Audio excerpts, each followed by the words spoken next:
하늘이 참 맑네요. 여러분 꼭 꿈을 찾으세요. 그리고 꿈을 꼭 이루세요. 울길 접으시고 잘 사셔야 돼요. 도심 한복판에서 스스로 세상을 등진 10대 학생. 한 제보자가 터질 게 터진 거라며 실화 탐사대를 찾았습니다. 그는 2017년부터 우울증 갤러리에서 활동 중이라는데요. 어느 순간부터 막 계속 우울하고 어떻게 해야 될지 모르겠고 공황이 한번 온 거예요. 지하철을 타는데 숨도 막 못 쉬겠고 그래가지고 우울증 약 아니면 우울증 상담 치료 이런 걸 검색했는데 사실 구글이나 네이버 같은 경우에는 상단에 이제 광고가 제일 먼저 노출되잖아요. 아 뭐야 하고 이렇게 글 내리는데 그 디스인사이드 어떤 게시글이 하나 오는 거예요. 그래서 우울증 약 총정리 막 이러면서 우울증 약 관련해서 이제 궁금한 것도 있고 그래서 들어가게 됐어요. 국내 최대 규모의 커뮤니티인 디시인사이드. 이곳에는 주제별 갤러리가 있습니다. 이 중 우울증 갤러리는 늘 상위권을 차지하곤 했답니다. 그런데 우울증 갤러리를 보다 보면은 좀 죽음이랑 가까워지는 느낌이 강하게 들어요. 왜냐하면 나아지는 게 아니고요. 무슨 베르테르 효과? 뭐 이렇게 많이 그냥 매년 그냥 죽으니까. 갤러리에는 극단적인 행동을 암시하는 글들이 넘쳐나 서로에게 좋지 않은 영향을 주기 쉽다는데요. 문제가 더욱 커진 건 비교적 최근부터라고 합니다. 우울증 갤러리 자체는 좀 공개된 곳이다 보니까 2019년도부터는 우울증 갤러리라는 인스타그램 계정을 쓰는 게 유행을 했어요. 아무래도 디스인사이드 자체에는 1대1 채팅 기능이 없는데 인스타그램 DM은 1대1 채팅이 가능하다 보니까 그런 식으로 친목이 좀 많이 이루어졌고 누구나 접속할 수 있는 우울증 갤러리에서 내밀하게 대화를 나눌 수 있는 SNS로 이어져 더욱 사적인 관계를 맺기 시작했다는 이용자들. 우울증이라는 말과 SNS 이름을 합쳐서요. 울스타라고 하나 보네요. 이번 주 토요일에 애들 만나기로 했는데 놀러와 술 먹으러 와 하면 갈게 이러면서 그렇게 해서 만나는 게 거의 그런 과정이 거의 대부분이죠. 거의 다 그렇게 만나고. 네. 이용자들의 만남이 활발히 이루어진다는 것이 알려지며 잘못된 의도를 가진 사람들이 접근했답니다. 정신적으로 힘든 상황 때문에 좀 판단력이 떨어지는 여성분들과의 성적인 목적을 가지고 오는 사람들이 대부분이죠. 엄청 매우 많았어요. 그런 사람들은.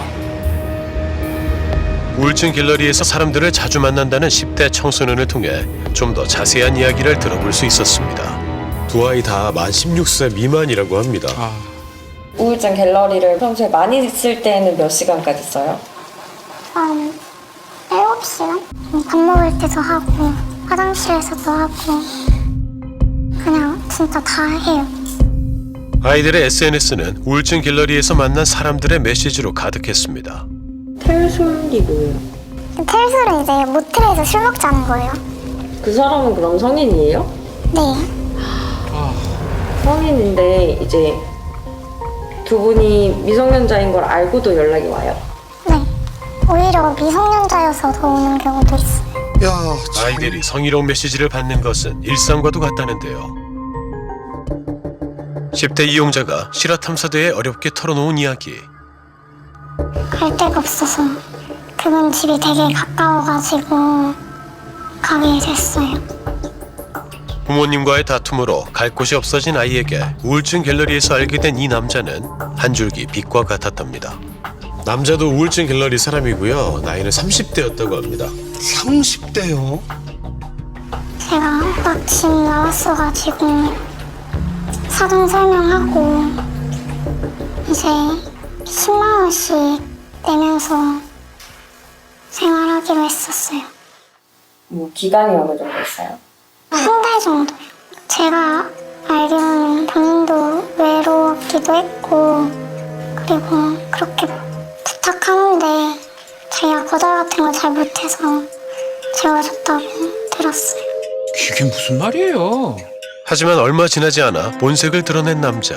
저는 성관계 같은 거를 진짜 너무 싫어해서 성관계 할 생각은 전혀 없다고 그렇게 얘기했는데 계속 저를 설득시키면서 괜찮다고 그래서 이제 막 만지고 그래서 동거는 사랑하는 사람끼리 하는 거라며 성관계를 강요했답니다. 아, 좀 심하네요. 이게 뭐예요? 성관계를 맺은 후에도 계속 제 몸을 만지길래 저는 확실하게 거부 의사를 표현했거든요. 만졌어요. 저는 끝까지 거부했고요. 성관계를 하고 난 후에 엄청 두려웠어요. 더욱 놀라운 건 닉네임 우주 역시 비슷한 일을 겪었다는 겁니다. 이 술을 이제 타줘가지고 마셨는데 제가 좀 많이 마셔서 취한 상태였는데 그때 제가 취한 걸 알고 그렇게 성관계를 하고 아, 어린아이에게 술까지 먹이고 정말 별짓을 다 했네요. 제가 다음날에 알았는데 딱히 별말이 없더라고요. 그래서 저는 계속 사람 잘 믿으니까 다음엔 안 그러겠지 하고 그냥 넘어갔어요. 나이를 알고 있어요? 내 나이를? 16세 이상이면 다 괜찮다고 했었어요. 16세 이상이면 괜찮다고요? 아, 정말 악질이네요. 자기 말로는 뭐 나이는 그렇게 막 상관이 없다고 그냥 마음만 잘 맞으면 된다 이런 신념을 자기가 갖고 있대요. 그게 무슨 신념입니까? 그래서 상관없다 하는데 뭐 만나는 것마다 다 미성년자니까 미성년자를 좋아하는 걸로밖에 안 보여요. 처음에는 되게 좀 역겹고 짜증났었는데 진짜 많이 오다 보니까 이젠 그냥 관심도 없고 아무 생각 안 들고 그래요. 상처를 받으면서도 우울증 갤러리를 벗어나지 못하는 이유는 뭘까? 뭔가 트라우마는 시간이 지나면 해결이 되거든요. 근데 이제 반복적으로 트라우마를 입으면 해결할 수 있는 자기 내적 힘이 없어져요. 그러니까 이제 그 상처를 안고 살아가는 사람인 거죠. 그러니까 더 이렇게 사람에게 매달리는 경향이 있는 거예요. 그래서 더 이 사이트에 몰입하고 중독되는 양상을 보일 가능성이 있어요. 누군가 접근해서 도움을 주겠다라고 얘기를 하면 갑자기 그 사람이 이제 이상화가 되는 거죠. 그럼 되게 쉽게 착취될 수밖에 없는데 문제는 다른 것과 이것을 비교해서 이게 옳지 않아라고 판단 내리는 작업이 어렵다는 거예요. 주변에 사람이 없기 때문에. 너무나 심각한 상황에 우울증 갤러리에 관한 제보를 받기 시작한 실화탐사대. 글을 올리자마자 제보가 쏟아졌는데요. 여러 제보자의 일관된 주장으로 지목된 가해자만 10수명. 네, 의제강간이 가장 많았고요. 통신매체 이용 운란죄, 데이트 폭행, 불법 촬영죄 등에 해당하는 일을 벌였다는 제보들이 정말 많이 들어왔습니다. 그들은 어딘가에서 평범한 사람의 가면을 쓴 채 정신적으로 취약한 사람들을 노리고 있다고 합니다. 가해자로 지목된 이들의 입장은 어떨까? 해명이라도 한번 들어보고 싶네요. 얘랑 관계한 적도 없어요. 그냥 애들이랑 놀면 저도 그냥 막 그 소위 말하는 인싸가 되는 느낌이에요. 저 우월감이 너무 많이 느껴지니까. 이런 의혹에 대해서는 좀 해명을 하셔야 되지 않을까요? 그러니까 나중에 다 할 거예요. 나중에 그 연락드린다고 한 게 저희가 계획이 있어서 그런 거니까. 다들 연락을 좀 피하고 있네요. 가해자로 지목된 사람 중 일부는 이미 경찰에 입건돼 조사 중인 상황. 그들을 잘 알고 있다는 제보자를 만나봤습니다. 돈을 빌려달라는 연락을 하시더라고요. 본인이 지금 입건된 사건에 관련해서 변호사를 구할 비용을 마련하기 위해서 돈을 빌리고 있는 걸로 알고 있고, 나는 정말 억울한데 경찰이나 그리고 언론이 지금 이 상황들을 크게 만들었다, 억지로 자신을 잡아 넣으려 한다라고 이야기하지만 제가 직접 목격하기도 했었으니까 그런 것들에 대해서 본인들이 부정한다는 거는 진짜 그냥 눈 가리고 아웅하는 거나 마찬가지. 5년째 우울증 갤러리를 지켜보며 가해자를 추적했던 그는 지금의 상황이 답답하다고 합니다. 지금도 갤러리에서 자기가 좋은 사람인 척 팸 사람들이 조롱하고 욕하고 막 증거 자기가 모았던 거라면서 올렸는데 사실은 그 사람도 몇 년 전에 미성년자 만나서 모텔 간 거 올리고 아이고. 그런 상황에서 또 그 사람들은 다시 또 좋은 사람으로 둔갑되고 서로를 위로해주기는커녕 오히려 서로에게 죽으라고 부추기는 그런 커뮤니티가 되어 있는 것 같아요. 서로의 방관 속에서 처벌받지 않은 채 아직까지도 활발히 활동 중인 그들. 요즘 계속 논란이 되고 있는데 신경도 안 쓰네요. 그러니까요. 피해자를 향한 괴롭힘은 더욱 악랄해졌다는데요. 이게 신고를 왜 안 할까라는 생각도 들었을 정도로 그냥 폭로가 맨날 올라오고 그랬었어요. 당장 제 동갑 친구들도 그렇고 저나 그 다른 기억한 다른 미성년자 있구나. 아무튼 그런 여자애들을 골라서 DM을 보내고 그 도킹을 시도하고 그리고 그 사진 올라오면 약간 걔의 사진을 뿌리고 계속 도배를 하면서 그 성적인 말을 계속하고 갤러리에 여성들의 정보를 올리며 협박을 일삼았다는 닉네임 전투기. 강제로 원하지 않은데 얼굴 사진을 올리고 그 게시글 내용에다가 각종 성적인 말을 적고 협박하고 신상 협박 이런 식으로 뭐 알바하는 거 찾아가겠다 이런 식으로. 이분도 피해 당한 거네요, 보니까. 제가 한창 알바할 때 알바하는 사진이나 그런 거 올려가지고 뭐 원점 뭐 머리 대충 하겠네 이런 식으로 지점이 세계적 하나 찾아간다 하고. 그 사람은 그때 왜 그런 거예요? 그 미성년자 연결러여서 딱 보이니까 그리고 DM 별로 안 만나주니까 그냥 자기네 스트레스를 푸는 것 같아요. 혹시 그 전투기라는 사람 아세요? 제가 진짜 전투기 때문에 죽으려고 했어요. 이거 보여요. 전투기 고소하려고 별 다 했어요. 그냥 돌려가면서 탑에서 노려가면서 사람을 진짜 죽일 정도로 막 그냥 계속 그래요. 제가 인스타에 아빠 사진 올렸거든요. 근데 걔가 걔는 팔로우가 안 돼 있거든요. 어디서 구하는지 몰랐는데 그 사진 올리면서 막 10만 말 하루에 글을 50개 넘겼어요. 전투기는 우울증 갤러리에서 그녀를 조롱하며 욕설과 성희롱을 서슴지 않았습니다. 막 떳떳하다고. 네. 고소해봤자 절대 안 된다 니네. 해봐라. 더 이상 견딜 수 없었던 그녀는 경찰에 고소장을 제출했습니다. 하지만 그녀가 대응할수록 더 크게 비웃었다는 전투기. 지금 본인이 에이스라는 거죠? 수사를 조롱하고 있어요. 고소? 웃기심에 말려서 막 그 뒤로 더 괴롭히는 거예요. 아유, 얼마나 힘들었을까요. 서로의 위로가 필요한 사람들을 위해 만들어진 공간에서 왜 이런 문제가 반복되는 걸까? 10대 청소년들이고 사회 경험이 없고 그리고 자기 그 집안 구성원들 부모와의 유대관계가 상당히 약한 상태에서 가출하거나 학교를 그만두거나 또는 뭐 집을 뭐 완전히 떠나 있거나 이 가해를 하는 입장에서는 굉장히 부담이 없는 거예요.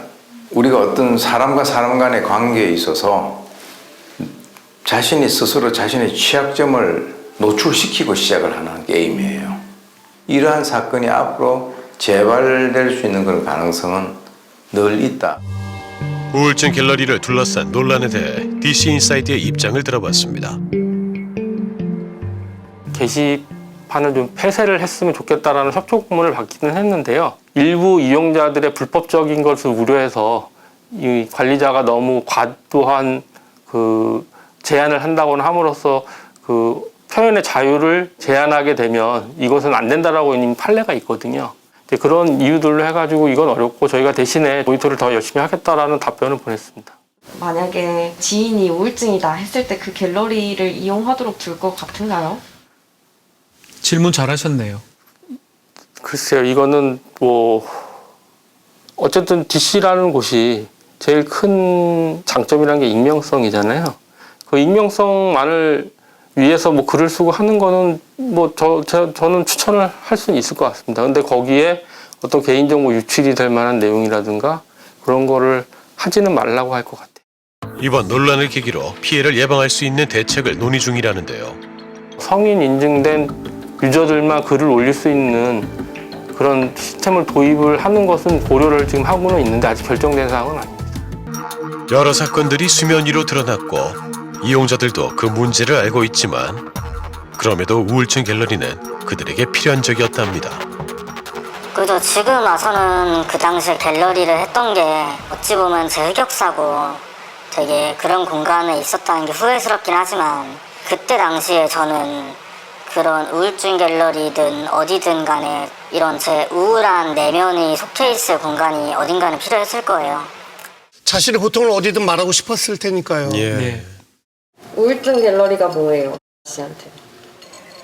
저는 그냥 제 인생이 다 거기 있어서 그냥 제 인생이라고 표현할 수 있어요. 아이고. 제 안식처기도 하고 그러니까 망하지 않았으면 좋겠어요. 우울증 갤러리를 악의로 사용하는 분도 계시지만 진짜 일기장처럼 사용하는 사람도 있으니까 폐쇄를 꼭 안 했으면 좋겠습니다. 서로 응원하고 격려하는 글도 보이네요. 그러네요. 우리는 거기를 파괴해서 그들이 몸담고 있는 살고 있는 공간을 깨부수면 그들이 알아서 나올 거라고 생각하잖아요. 근데 그들이 거기에 들어간 이유, 그들이 거기에서 머물고자 하는 이유를 먼저 파악해야 돼요. 그들이 그 안에서 위로감을 느끼고 편안함과 안정감을 느꼈다면 이걸 깨버리면 그들 입장에서는 또 다른 은신처를 찾아서 헤매야 되는 상황이 될 거예요. 그렇네요. 하지만 이들이 계속해서 이곳을 세상과의 유일한 소통 창구로 이용하는 것은 막아야 한다는데요. 여기에서 주는 편안함과 위안감을 이 공간이 아닌 다른 곳에서도 얻을 수 있고 이 공간보다 훨씬 다른 곳에서 얻는 위안감이 더 의미 있고 어쩌면 더 강도가 높고 지속될 수 있다. 내가 착취당하지 않고서도 이런 위안감을 느낄 수 있다라는 믿음이 생기게 만들어주는 게 유일한 방법일 거예요. 어린 시절 우울증 갤러리에서 활동한 적이 있다는 수연 씨. 그녀는 그들의 마음이 이해되면서도 한편으로는 무척 걱정된다고 합니다. 당시를 돌아보면은 나 스스로를 많이 아끼지 않았구나.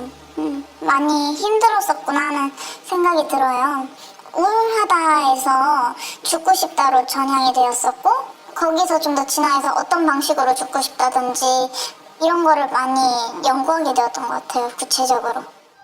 우울증 갤러리에서 비슷한 피해를 경험했던 수연 씨는 오랜만에 다시 그곳에 들어가 봤다고 합니다.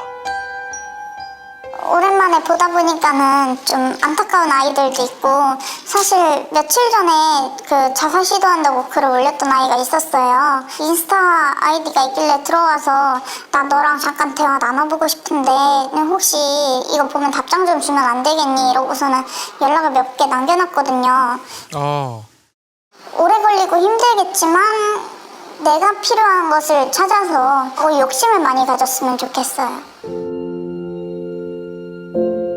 우울증 갤러리를 찾은 이들에게 진정으로 필요했던 건 사실 누군가의 진심 어린 공감과 위로였을 겁니다. 이제는 이들이 용기를 내어 한 발자국 내디디면 곧장 손길을 건넬 준비가 되어 있는 사회로 답할 때입니다.